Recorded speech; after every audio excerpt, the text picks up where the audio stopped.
Hello students. In this class I am going to discuss about the processing of ribosomal RNA. Basically ribosomal RNA when transcribed from the ribosomal DNA with the help of polymerase RNA polymerase 3. After this transcription this ribosomal RNA should be processed or spliced so that the proper formation of ribosome is possible. So let's start. This is the eukaryotic ribosome, and when it is subdivided into two subunits, the 60th and 40th subunits are obtained. The 60th and 40th subunits are consisting of ribosomal RNA and associated with some proteins. The primary transcripts of the processed ribosomal RNA is the 45S ribosomal RNA.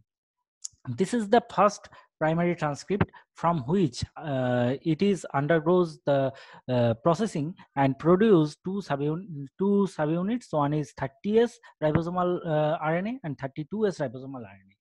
These subunit ribosomal RNAs further undergoes the processing and produce the 28s, 18s, 5.8s ribosomal RNA. Whereas the 5S primary transcript of ribosomal RNA doesn't need any type of processing, and these 5S ribosomal RNA is transcribed outside the nucleolus. So in this slide, I have depicted clearly that the precursor and that the primary ribosomal RNA is processed into two main parts. One is 30S and another one is 32S. And the 30S ribosomal ribosomal RNA undergoes the processing to produce 18S RNA, which with some association with some proteins forms the small subunit, where that the 32S ribosomal RNA undergoes the processing to produce 5.8S and 28S ribosomal RNA, which with the help of 5S ribosomal RNA and to the addition of some proteins produce the large or 60S subunit of ribosome, and they together form the 80S subunit of the ribosome. In pre-ribosomal RNA genes, those are similar to sorry those are similar in all eukaryotic and function as the nucleolar organizer.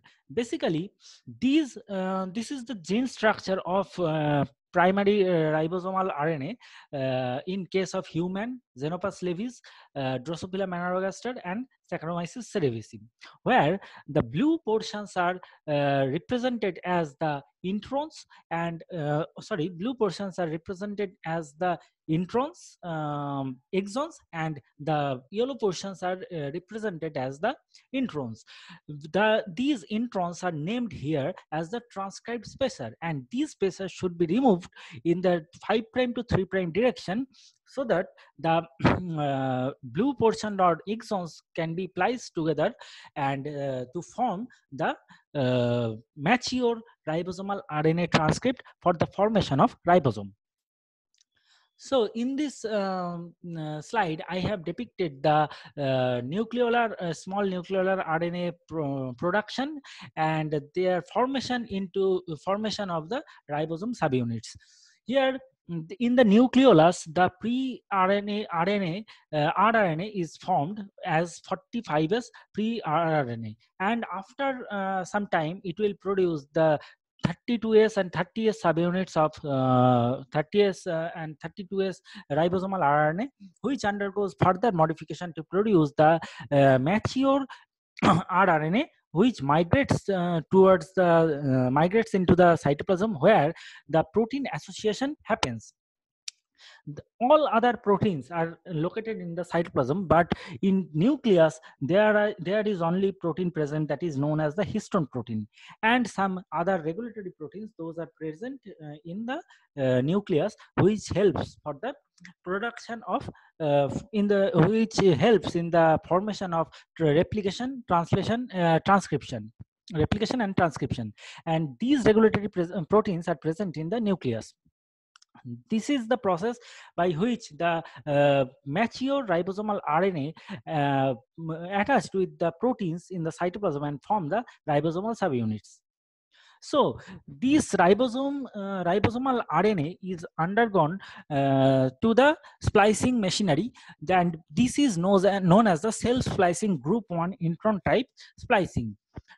This is in this figure I have depicted the group 1, group 2 and spliceosome machinery, and as we know that spliceosome machinery is only happens in the case of mRNA, whereas group 2 introns are responsible for the splicing of tRNAs, and group 1 introns is responsible for the splicing of ribosomal RNA. So in the previous classes I have already discussed this type of introns machinery, so I am not repeating this here. And this is the class where I have discussed about the splicing of ribosome. So students, please go through these slides, and if you have any question you can contact me later. Thank you.